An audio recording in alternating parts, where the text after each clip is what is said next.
할렐루야. 우리 할렐루야 찬양대와 신뢰악단의 찬양 하나님께서 영광 받으신 줄로 믿습니다. 본격적으로 열매의 계절인 가을이 무르익어가고 있습니다. 우리 성도님들도 농부 되신 하나님께서 기뻐 받으실 만한 이제 신앙의 열매를 많이 맺은 알곡 성도들이 다 되시기를 주님의 이름으로 축복합니다. 지난주부터 10월 마지막 주일까지 6번에 걸쳐서 다윗의 생애와 연결된 말씀들을 나누게 되었습니다. 오늘은 사울 왕의 뒤를 이어서 이 나라가 좀 나누어지게 된 그것을 다시 통일시킨 다윗에 대해서 말씀을 나누고자 합니다. 이게 성경 한 20-30장을 이렇게 딱 포괄하는 내용이기 때문에 쉽게 좀 잘 이해하실 수 있게끔 준비를 하려고 했지만 여러분들이 주의를 기울이셔야 이게 그렇구나 하는 것을 알 수 있는 조금 어렵습니다. 여러분들이 주의를 기울여서 말씀을 들어주시길 바랍니다. 성경 역사 속에서 분열되었던 나라가 통일된 단 한 번의 역사가 있습니다. 그것은 사울 왕이 통일된 나라를 이루었었죠. 사울 왕이 죽자 이 통일되었던 나라가 1대 11로 12지파 가운데 유다 지파와 나머지 모든 지파가 이렇게 나누어지게 됩니다. 약 7년 반 동안의 갈등과 경쟁, 치열한 다툼이 있게 됩니다. 그런 와중에 다윗이 어떻게 다윗은 한 지파, 유다 지파였기 때문에 그 유다 지파만 다윗을 이제 왕으로 인정을 했던 거죠.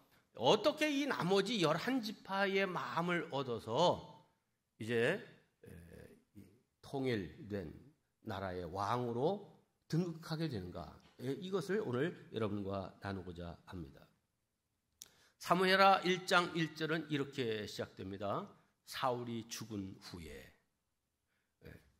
그러니까 사무엘하 바로 앞에 있는 사무엘상 맨 마지막 장은 사울이 죽은 후에, 그러니까 죽기 이전에 그 마지막 삶이 어떻게 되었는지를 말하고 있을 거라 이게 금방 상상이 됩니다. 네, 그렇습니다.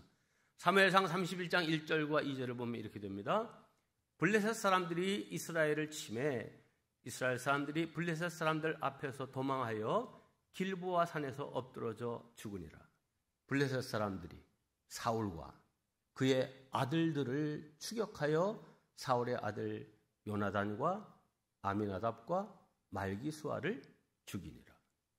사울과 세 아들이 블레셋과의 전쟁에서 죽습니다. 그리고 이어지는 6절에서는 추가적으로 사울과 세 아들뿐만 아니라 그를 호위하던 많은 사람들이 죽은 내용을 말합니다. 6절입니다. 사울과 그의 세 아들과 무기를 든 자와 그의 모든 사람이 다 그날에 함께 죽었더라. 네, 죽은 세 아들의 명단을 보면 거기에 요나단도 있죠. 다윗의 절친이요 또 의형인 요나단, 그도 역시 세상을 떠납니다. 얼핏 생각하면 이제 사울 왕이 죽었어요.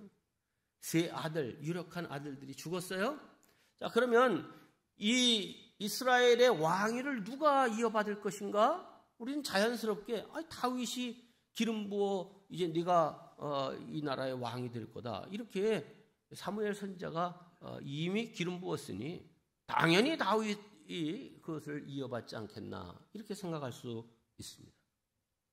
그런데 이 사울 왕에게는 넷째 아들이 살아 있었습니다. 이 사울 왕의 아들들의 내용이 여기 역대상에 기록되는데, 넬은 기스를 낳고 기스는 사울을 낳고 사울은 요나단과 말기수아와 아미나답과 에스바를 낳았으며, 1번, 2번, 3번 이 세 아들은 아까 죽은 자의 명단에 다 이름이 있는 사람들입니다. 마지막 넷째 아들인 에스바알만 남았는데 그는 여호와 하나님 앞에서 떳떳하지 못하게 산 부끄러운 사람이기 때문에 그 이름이 아예 부끄러운 사람이란 이름 뜻인 이스보셋으로 바뀌게 됩니다.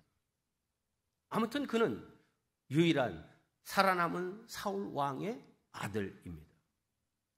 여기서 우리가 좀 더 사울 왕의 가족 관계를 설명하는 성경을 봐야 되는데 사무엘상 14장입니다.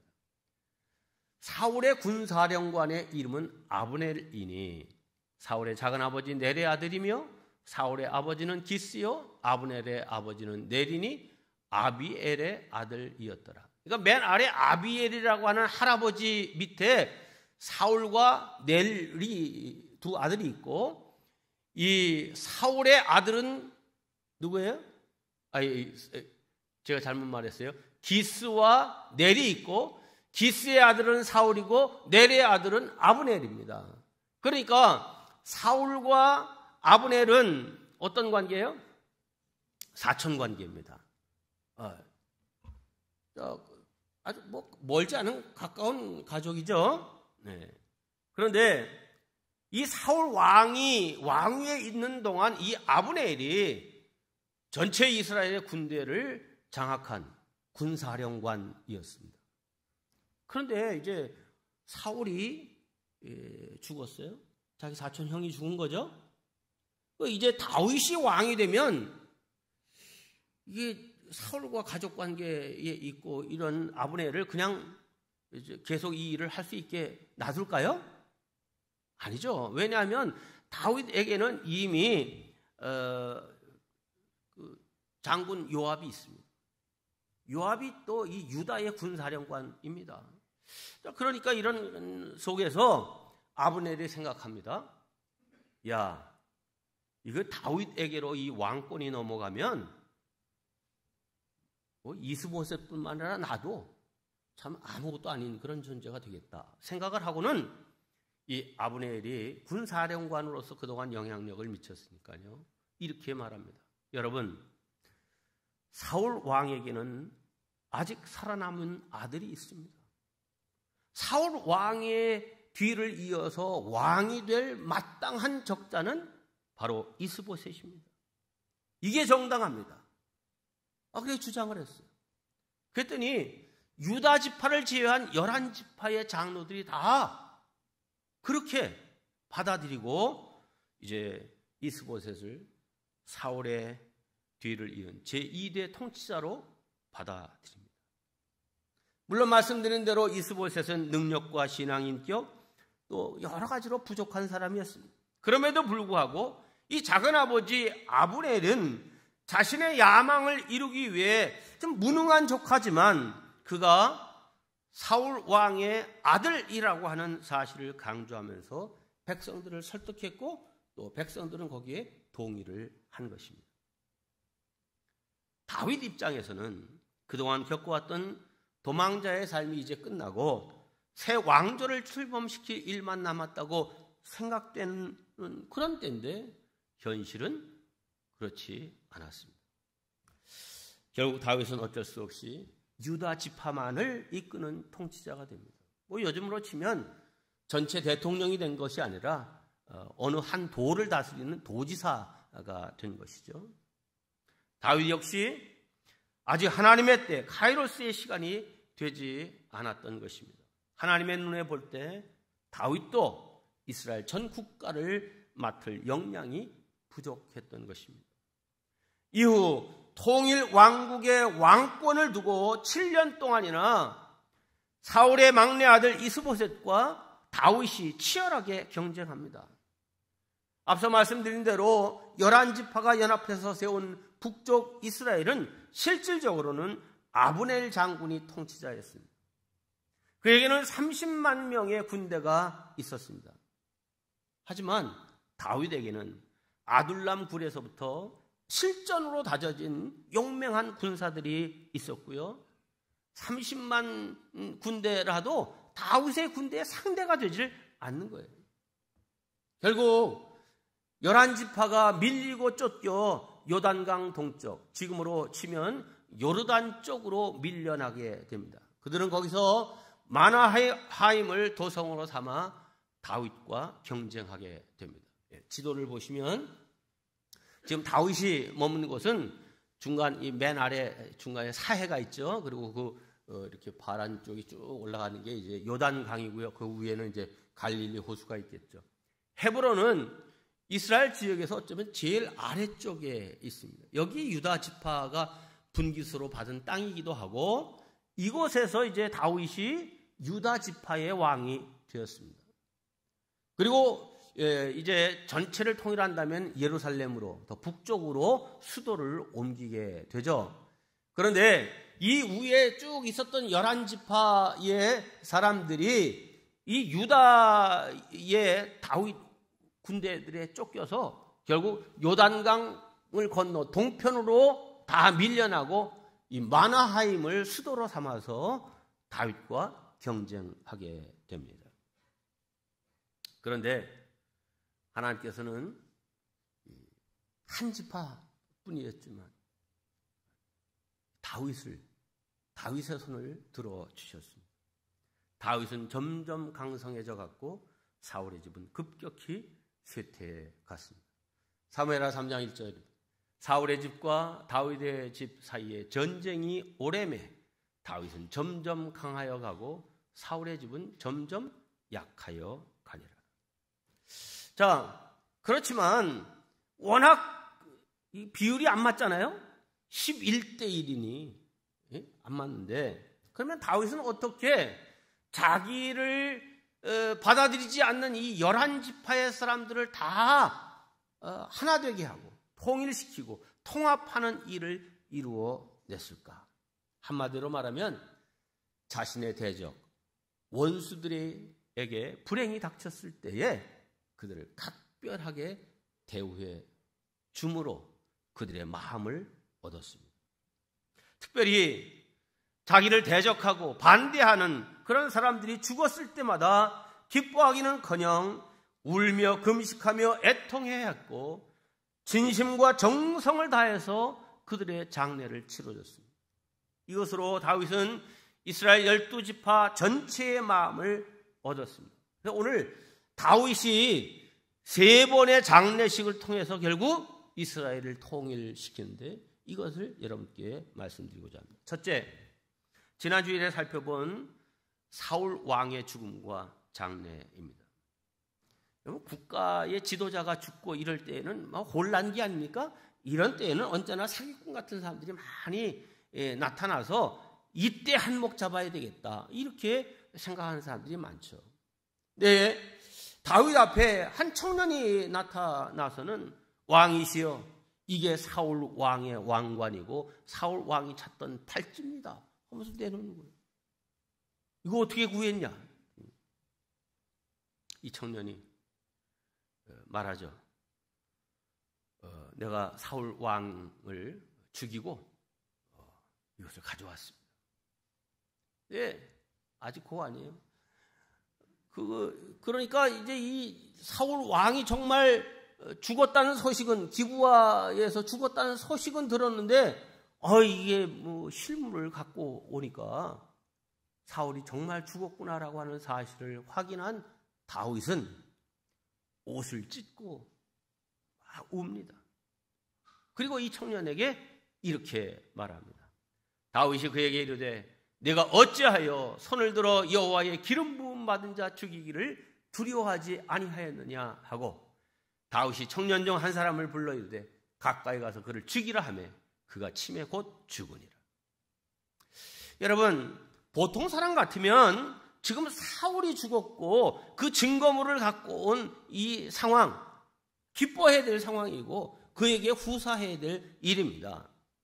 원수가 그것도 뭐 1, 2년도 아니고 10여 년을 자기를 죽이려고 그렇게 쫓아다녔던 사울 왕이 마침내 죽은 거예요. 그런데 다윗은 이 사울의 죽음을 기뻐한 것이 아니라 지난주에 살펴봤듯이 애가 슬픔의 노래를 지어 부르고 울며 금식하며 또 사울의 공적을 널리 높이 알리고 또 그 아들 요나단과의 우정을 기리잖아요. 다윗이 이렇게 할 수 있었던 것은 이 벌어지는 상황과 모든 일에 대해서 자기 본위로 생각한 것이 아니라 하나님께서는 무엇을 기뻐하실까? 내 마음과 행함이 하나님 앞에서 합당한 일인가? 하나님을 영광스럽게 하는 일인가? 이거를 생각하는 사람이었기 때문입니다. 다윗은 온 백성들과 함께 사울 왕의 장례를 국가장으로 엄숙하게 치러줍니다. 여기에서 다윗의 인격과 품격이 잘 드러났고, 이를 통해 자칫 더 멀어질 수도 있는 사람들의 마음을 다윗에게로 향하게 했습니다.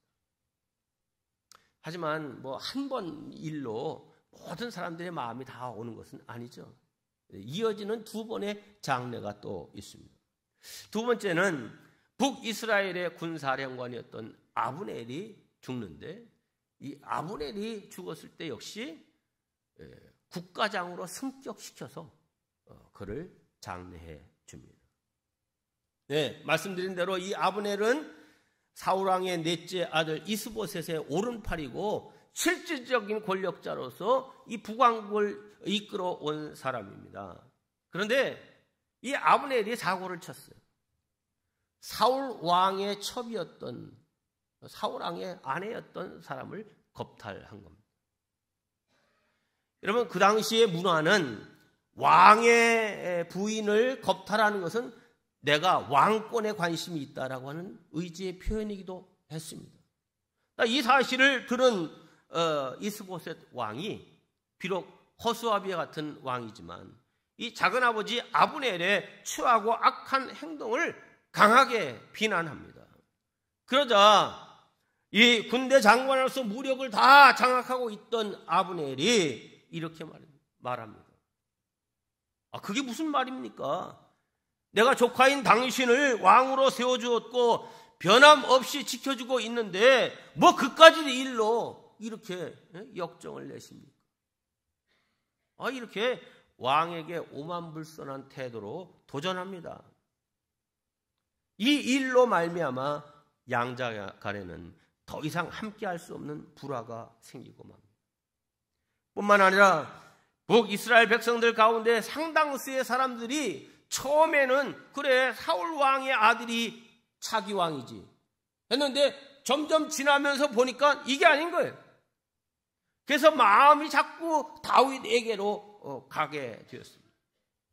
이런 상황에 이르자 아브넬 장군은 스스로 이 모든 상황을 판단해 봅니다.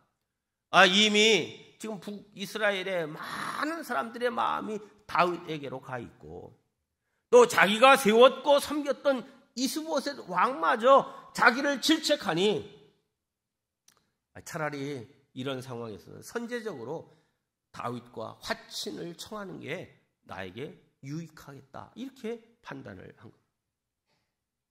그리고는 먼저 이 11지파의 장로들을 모으고 이렇게 말합니다.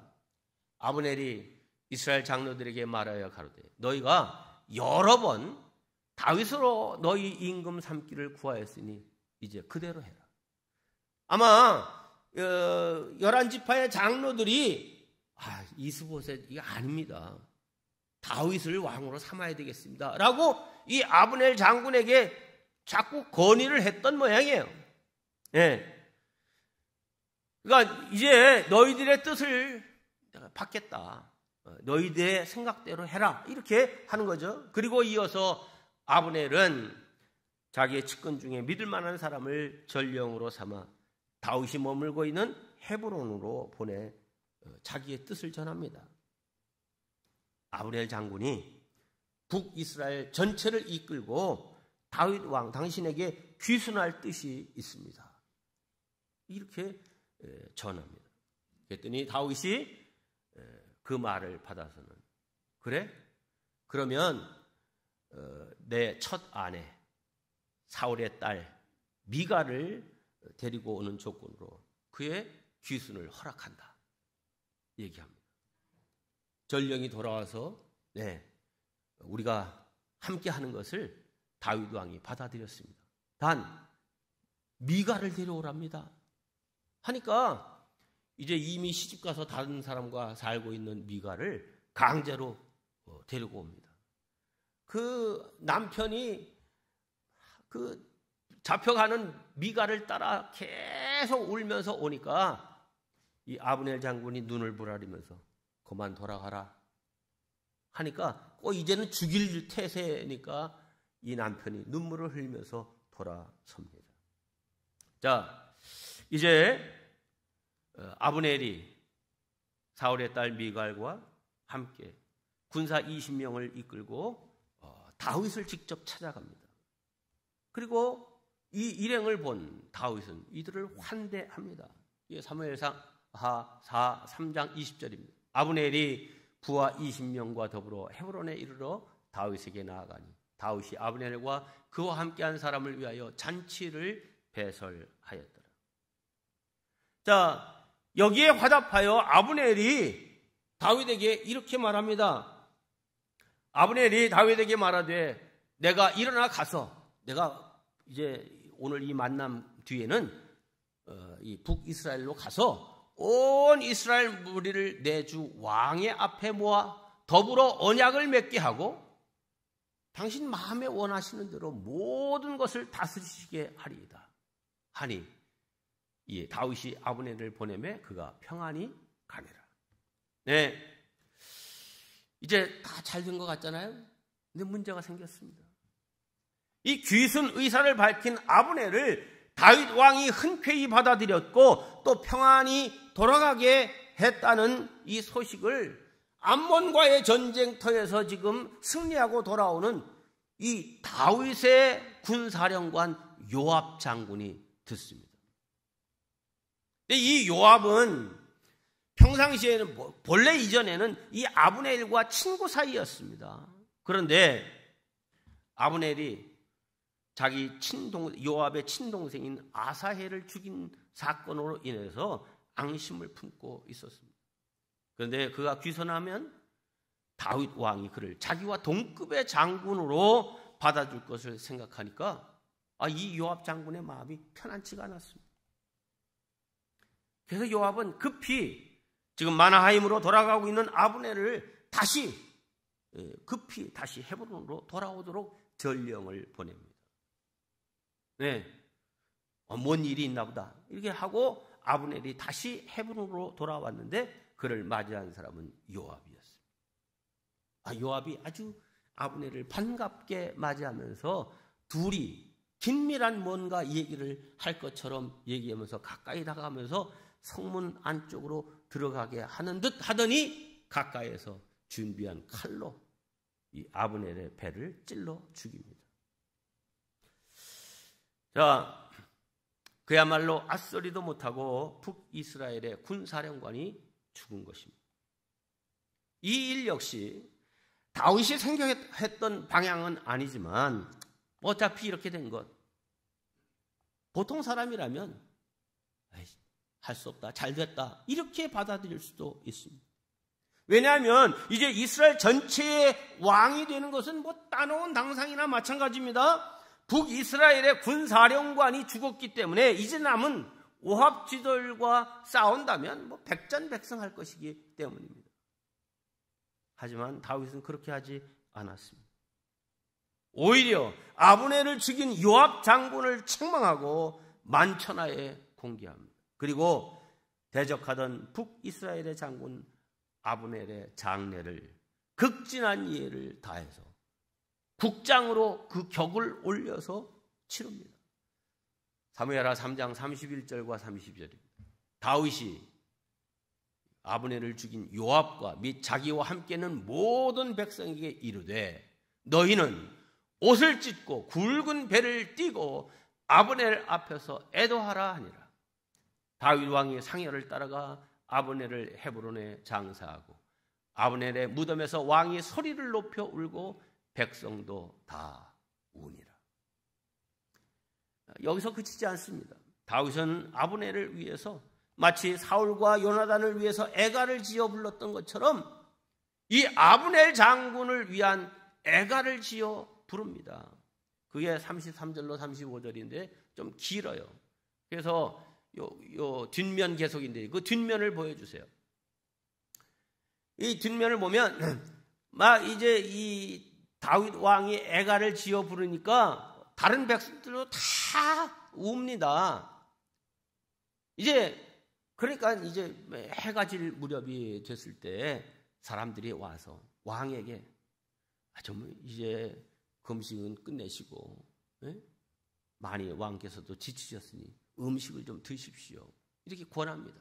그랬더니 내가 해지기 전에 떡이나 다른 모든 것을 맛보면 하나님이 내게 벌 위에 벌을 내리심이 마땅하다. 이렇게 하면서 이 아브넬의 장례가 끝난 그 날까지 온전히 금식하면서 울고 애도했습니다. 이러한 결과 어떻게 되었습니까?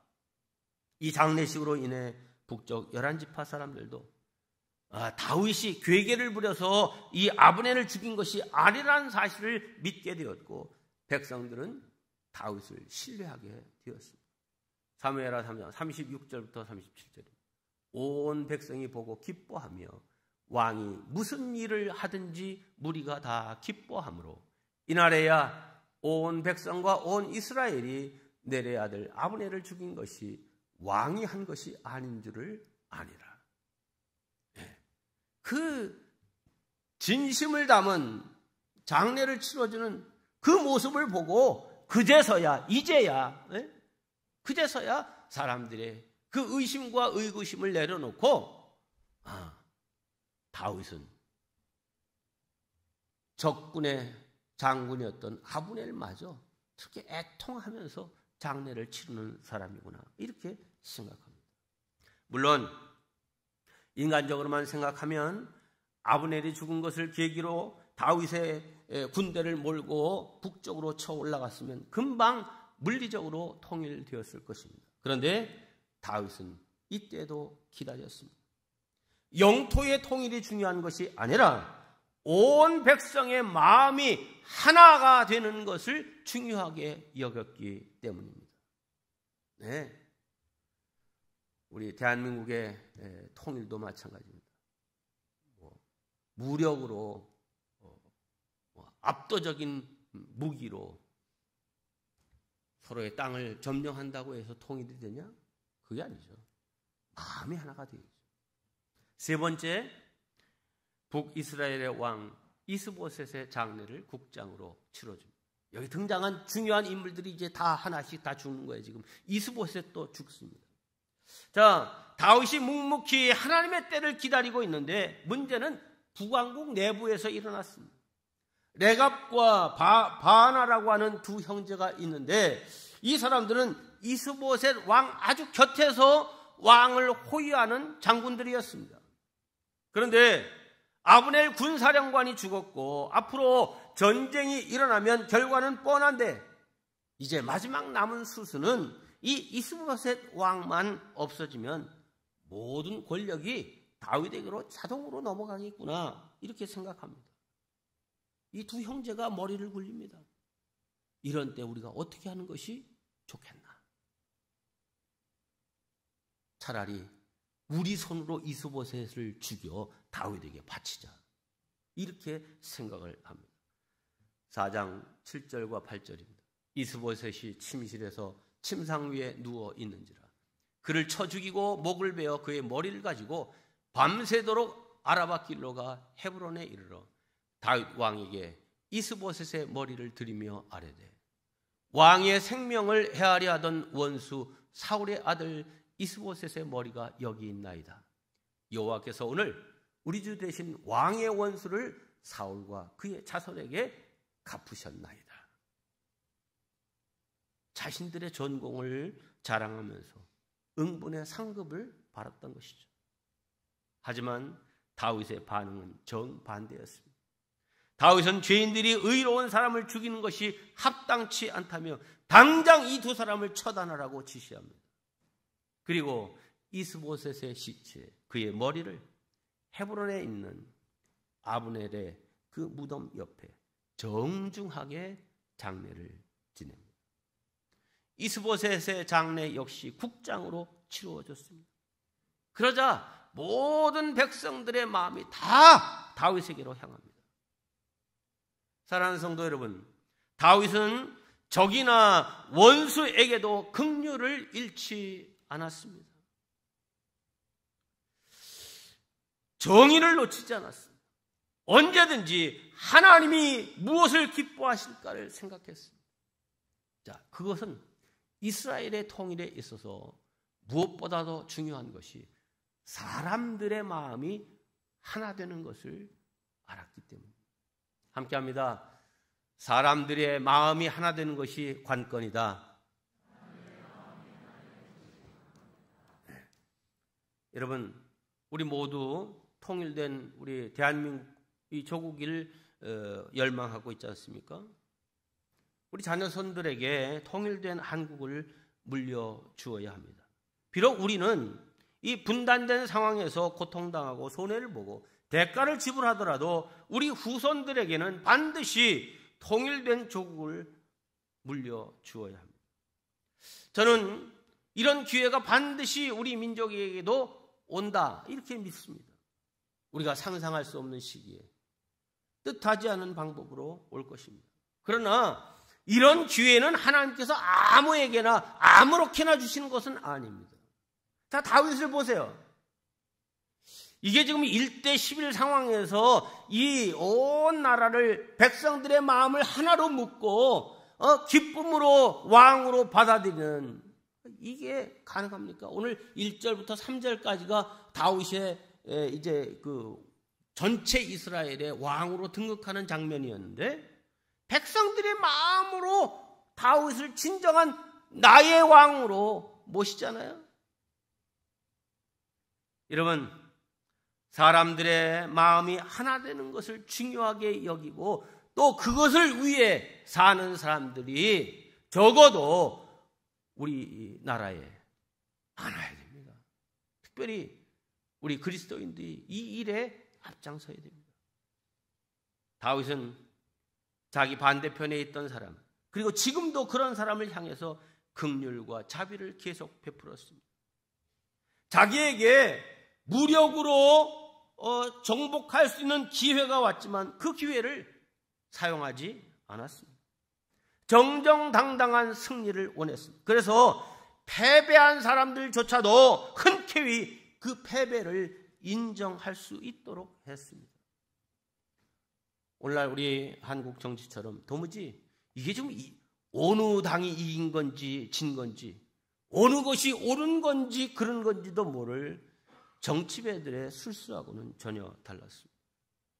성도 여러분, 원수에게 불행이 닥쳤을 때 어떻게 대응하느냐, 여기에 따라 그의 품격이 드러나게 되고 그 결과로 인생이 달라지게 되는 것입니다. 우리 모두에게 평화적인 통일이라는 우리 민족의 수곤을 해결하는데 우리 그리스도인들이 큰 역할을 담당해야 될 책임이 있습니다. 무엇보다도 통일된 이스라엘을 만들었던 이 다윗이 품었던 그 마음을 가져야 됩니다. 원수라도 품어내는 그 마음, 그것이 우리의 마음이 되어야 됩니다. 아우, 저 김정은 어떻게 그냥 죽지 않나? 누군가가 좀 암살이라도 하고 거기 있던 뭐 핵폭탄이나 이런 것들이 뭐 어떻게 잘못 터져서라도 같은 뭐 좀 그 북한 정권은 박살나고 그래서 하여튼 이게 좀 통일이 되면 안 되겠나? 이런 걸로는 절대 통일을 할 수가 없습니다. 물리적으로 영토의 통일은 할 수 있을런지 몰라도 우리 지금 남한에 같이 살면서도 이 뭐 정파 간의 갈등과 이 혼란이 얼마나 많습니까? 자, 이런 상황에서 정말 남북의 통일을 진정 바라는 것이 우리 그리스도인의 마음이라면 원수라도 품어낼 수 있는 마음을 먼저 우리 그리스도인들이 가져요. 함께합니다. 원수라도 품어낼 수 있는 마음을 갖자. 네. 만약 우리 그리스도인들이 그 마음을 가지고 또 그렇게 살아간다고 하면 지금은 요원한 것처럼 보이는 통일이지만 반드시 통일 한국은 이루어질 것이라고 믿고 우리 후손들에게 평화적으로 이루어진 통일 한국을 물려줄 수 있게 될 것입니다. 이것이 우리의 사명임을 명심하는 저와 여러분 되시기를 주의 이름으로 축원합니다.